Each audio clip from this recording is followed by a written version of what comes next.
Hi everyone and welcome to the Lavazza Look Lounge. Today I'm joined with Song for the Mute. How are you guys going? Pretty good. Good? Not bad. Everything's coming together. Yeah, how's it all going leading up to the show? So it's been a big month. Yeah, I can imagine. It's been big days ahead to prepare for the show. It's been 2 years now that we haven't shown in Australian Fashion Week, so it's been it's been a long journey, but I mean, like seeing the looks all finalized and all the boys casted, and we did hair and makeup yesterday. It's coming along together, so we're kind of quite prepared, I think. It's so exciting. You guys are actually the only menswear show during this whole fashion week, and it's very exciting. Yeah, well, it's a big honor, to have the closing show and being the only menswear on schedule. But it's also like quite a big responsibility, I guess. But I hope, in the future that it'll prompt more menswear label to show. But we're very excited to have, we have really good lineup of boys, which is always hard to get. But, Would you say it's been harder as a menswear label compared to the women's wear because we have so many showing this week? It gives us a little bit more to play with, I think, because we, there's no really a certain mold that we need to kind of, there's always expected what sort of menswear, tailoring, but for us it's kind of like we can kind of go do our own things and kind of really help shape. Yeah.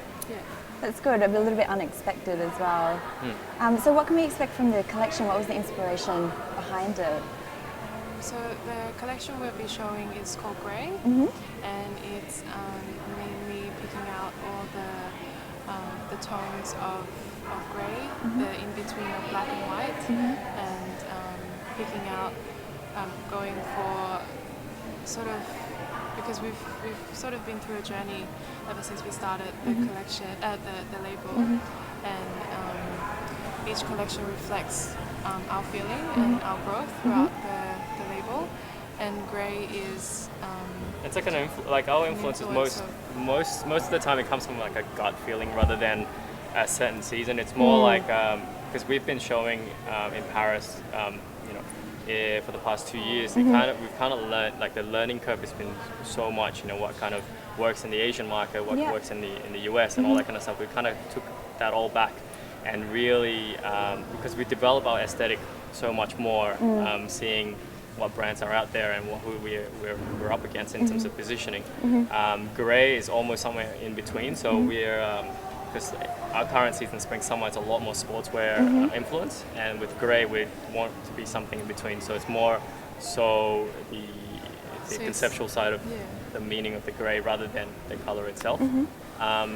The aesthetic, the fabrications, it's 90% of the fabrications are done exclusively for us, so we make all our fabrics from scratch from Japan and Italy, and this is the way to showcase. And so what actually inspired you guys to come back to Australia if you've actually been showing overseas? Because I've spoken to a lot of designers and they said it's actually quite hard to go show overseas because it's quite expensive and it's such a huge market, but everyone's so loyal to Australia, but is there a reason why you guys came back? The objective for us to show in fashion was to reconnect the Australian industry, who has supported us from the beginning. When we won the Australian Designer of the Year in 2011, we didn't expect that. It kind of gave us the boost and the confidence to keep going. And I think it's important not to neglect your market because, like Harrods, for example, is it's our home for the brand. And without them, we wouldn't be able to do this. They picked us up when we won the award, and it gave us the platform to kind of test the market because being from Australia, we're so far from everyone else, and the local production is more expensive. I think that's why there's not a lot of menswear labels that's coming out of Australia, because it's quite hard. But we got quite lucky, to be able to be sitting amongst Rick Owens and like Balenciaga and all that kind of stuff in Harrods and see our brand to be selling really well. It kind of gave us the boost to go to Paris and actually test it, and it worked really well. Now we're represented in 12 countries with 24 stockists, so amazing. Pretty stoked. Well, thank you so much for joining me today. I can't wait to see the show. Yeah, let's see you there. I hope it all goes well. Thank you.